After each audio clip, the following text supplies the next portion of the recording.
Kind people often find themselves taken for granted, not because kindness lacks value, but because human nature constantly tests boundaries. According to Robert Greene, people unconsciously observe how much behavior they can get away with. When someone consistently gives without resistance, avoids conflict, and forgives easily, others begin to assume that this treatment is acceptable. What starts as appreciation slowly turns into expectation, and the kind person becomes an easy target for exploitation. One of the main reasons kind people get used is their fear of being disliked.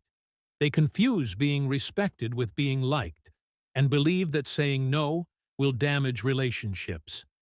Robert Greene explains that this mindset places a person in the role of a pleaser, someone who sacrifices their own needs to maintain harmony. Unfortunately, people rarely protect those who abandon their own boundaries, even if they admire their generosity. Over time, kindness without limits creates imbalance. When one person always gives and the other always takes, respect begins to fade. Human beings value what costs effort, and when access to someone's time, energy, or forgiveness is unlimited, it loses its worth. The more predictable and available a kind person becomes, the less seriously they are taken in social and professional situations. Robert Greene does not argue against kindness. Instead, he warns against uncontrolled generosity. He explains that appearing overly self-sacrificing can invite envy, manipulation, and disrespect. Power lies not in cruelty, but in self-control. Kindness should be a conscious choice, not an automatic reaction, and it should never come at the expense of one's dignity.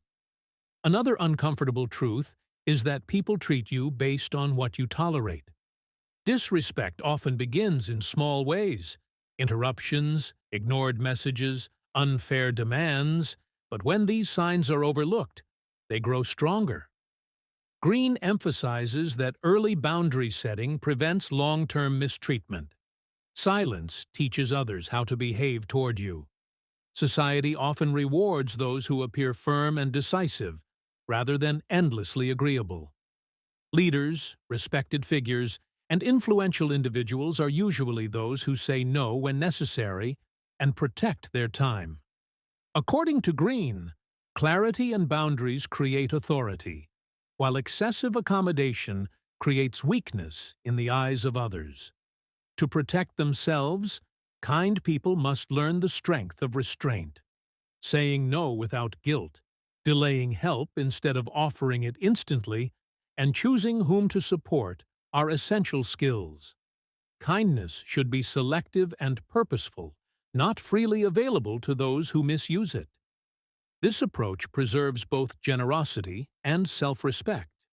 When kindness is paired with boundaries, it becomes powerful rather than self-destructive. People may not always like limits, but they respect them. The world reflects how you treat yourself, and once you value your own time and energy, others are forced to do the same.